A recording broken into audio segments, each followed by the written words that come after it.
Alors bonjour et bienvenue sur l'espace dédié au site mécaniqueuniverselle.net, le site qui essaie de démontrer que l'humanité, dans son ensemble, l'ensemble humain, le phénomène humain, évolue progressivement vers son ultime perfection.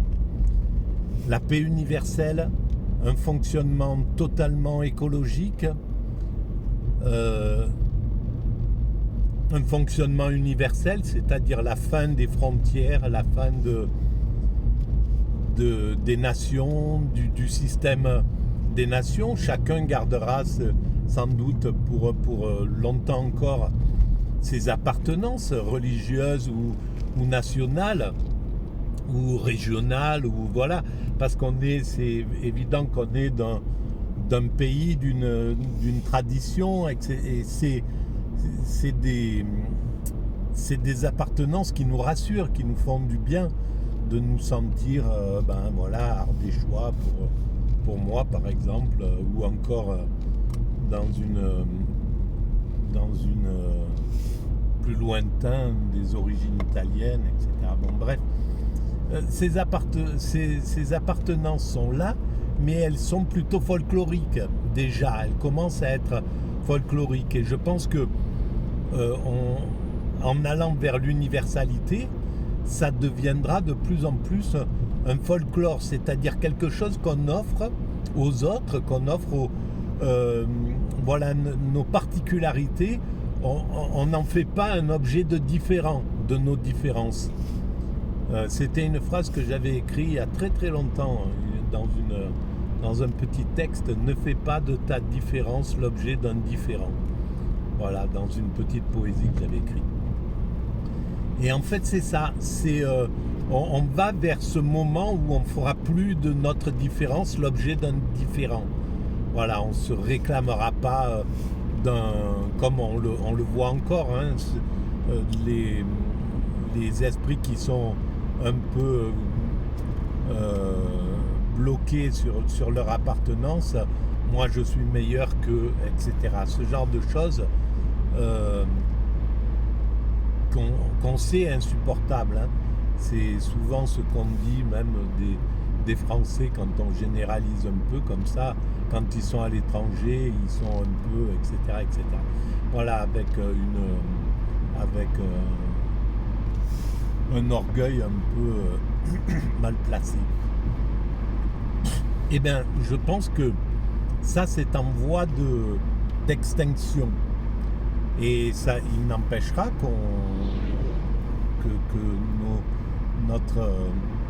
nos particularités, on les offrira comme pour la diversité, comme on aime aller la rencontrer chez les autres. C'est un bonheur d'aller dans un pays étranger, ou d'aller ou de recevoir des étrangers, et puis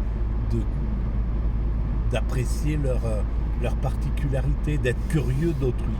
Et cette curiosité d'autrui, elle est là depuis tout le temps dans l'humanité. Une grande partie de nos rencontres, ça a été lié à la curiosité d'autrui.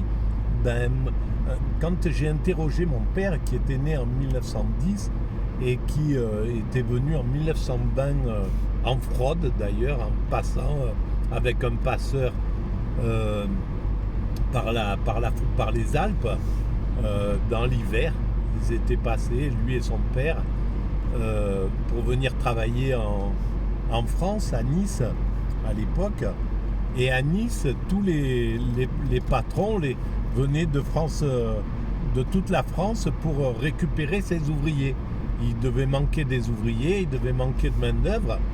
Et donc, d'un côté, il y avait ces Italiens qui étaient là, et puis il y avait les patrons qui étaient de l'autre côté, qui disaient toi, est-ce que tu veux venir couper du bois dans les Cévennes? Toi, est-ce que tu veux venir travailler dans les mines à Saint-Étienne ou dans le Nord ou en Alsace? Est-ce que tu veux, toi, travailler là, etc., etc. Et mon père était allé couper du bois, il avait fait le bûcheron dans les Cévennes. Et puis il avait travaillé à la couverture du paillon, c'est le fleuve, la rivière qui passe à Nice. Donc ils ont fait une couverture. Il avait travaillé dans des usines d'électricité dans le haut, au-dessus de Nice, à Clans, etc. etc. Voilà. Les maçons à droite, à gauche, bon bref, et dans les années 20. Et donc quand je l'interrogeais sur cette immigration, il me disait, lui il avait donc, il avait 20 ans, moins de 20 ans, il avait 17 ans, quelque chose comme ça. Il me disait en fait, bien sûr qu'on mourait de faim en Italie, c'était la galère, mais on avait envie de connaître, de voir du pays, de rencontrer d'autres personnes, d'aller, voilà, on était curieux de l'étranger. Et une grande part des migrants, des immigrés, ils sont animés par cette curiosité. Elle est là, cette curiosité. Mais cette curiosité, elle nous vient bien avant que l'humanité apparaisse. Lorsque nous étions des primates naturels, on avait déjà cette curiosité. Donc on a fait évoluer cette curiosité simplement. Mais quand les primates, si vous arrivez dans un coin où il y a des chimpanzés, eh bien ils vont s'approcher de vous, ils vont vouloir savoir ce que vous faites, etc. etc.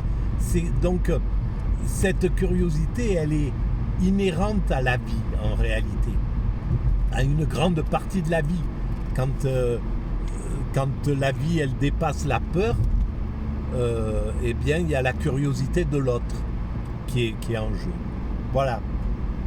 Alors, tout ça pour dire, en fait, je voulais pas parler de ça, mais comme d'habitude, je dérive sur tout un tas de choses. Ce que je voulais parler, c'était de l'hommage qui est en train de se faire pour le groupe de communistes qui, pendant la guerre, qui étaient tous des immigrés d'ailleurs, donc je ne sais pas si c'est pas Manoukian, des résistants qui ont tué des nazis, des Allemands qui étaient là, des militaires qui étaient dans l'occupation. Ah ben d'accord. Ok, ben voilà. Vous n'avez pas vu, mais on a commis une déviation. Non, on n'en sait rien. On va passer par derrière. Et donc, c'est donc ce monde,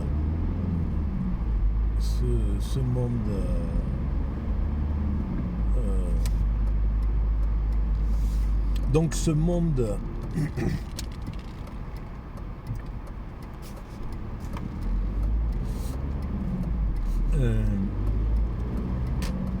donc ce qui m'a interrogé, c'est ça, c'est que c'est un groupe de communistes. Ils appartenaient aux communistes. À l'intérieur, il y avait des Arméniens, des Juifs, des Italiens. Voilà, il y avait tout un tas d'immigrés qui se sont regroupés, mais qui venaient tous du Parti communiste. Et là, dans les hommages qui sont rendus, j'ai pas entendu beaucoup de choses. Hein, j'ai juste écouté ce matin sur France Culture un petit bout d'une émission qui était consacrée à donc ces résistants, et c'était leurs enfants, leurs petits-enfants qui étaient invités. Et donc le problème, c'est que ce qui était le côté communiste était presque d'abord dégradé, avec toujours comme si y a toujours quelque chose à dire. Bon, oui, ils étaient communistes, mais le communisme à l'époque, il s'est peut-être mal conduit, mais si, enfin, il y a voilà, la façon de dégrader toujours cette idée-là. Et le problème de ça, c'est que ça met en lumière complètement le fait que le néolibéralisme a pris le pouvoir depuis les années 80 à travers les médias, en s'achetant les médias quand à partir déjà de Mitterrand, quand il a vendu des espaces médiatiques à Bouygues, puis à Berlusconi, puis etc., en vendant à l'oligarchie, donc au patronat, parce qu'en fait l'oligarchie, qu'est-ce que c'est? C'est le patronat. Donc vendre des médias de masse au patronat, c'est une aberration, et surtout venant d'un socialiste, quoi. C'était quelque chose de... Je me demande comment ils ont fait pour ne pas penser que ça allait poser un problème, évidemment, et que le patronat, il allait se passer son temps à essayer de détruire les syndicats, la gauche, le communisme, bien sûr, qui est tout ce qui représente la lutte pour l'évolution sociale.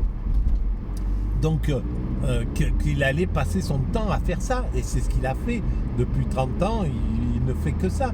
Le patronat, est grâce à ces médias, maintenant BFM, après, donc ce qui a été vendu, BFM, CNews, LCI, etc., C8, toutes ces chaînes, grâce à ces chaînes-là, eh bien, il détruit l'image de l'éthique, de la morale, d'une société qui veut du progrès social, de l'évolution sociale, du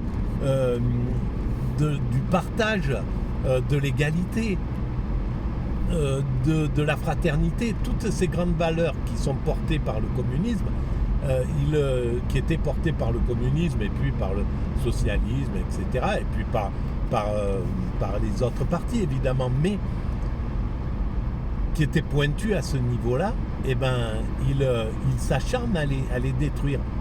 Et donc on le sent quand on écoute cet hommage-là. Ben, c'est ce qui est mis en avant, c'est l'appartenance communautaire, en fait, le fait qu'il soit arménien, juif, italien ou quoi que ce soit, qui est mis en avant plutôt que le communisme, alors que même ces gens-là, comme s'ils s'étaient engagés dans le communisme, c'était pour le côté universel de la chose.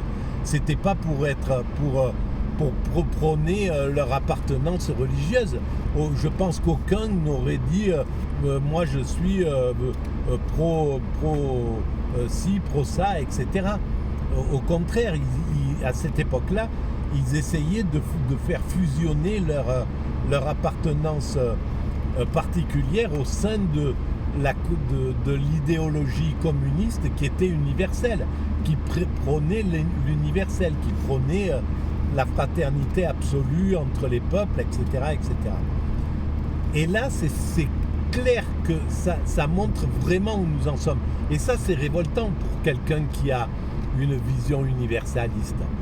On voit qu'on est sous la coupe médiatique et politique, puisque c'est sans doute ce qui va être dit dans l'hommage par notre président, dans les médias, etc. C'est ce qui ressortira de ça, c'est le côté communautariste. Et ça, c'est désespérant, quoi, de voir ce recul, parce que tous les universalistes sont révoltés par ce genre d'évolution. Voilà ce que je voulais dire sur ça. Voilà, donc je vais arrêter là sur cette vidéo, et je vais vous préconiser si vous pensez que ces idées un peu atypiques, neuro-atypiques, ont un peu d'intérêt universel, vous pouvez mettre des pouces, vous pouvez vous abonner, vous pouvez envoyer le lien à vos amis qui seraient susceptibles d'être intéressés par ces points de vue divergents. Vous pouvez laisser des commentaires et vous pouvez aller visiter le site mécaniqueuniverselle.net qui est à l'origine de l'espace YouTube.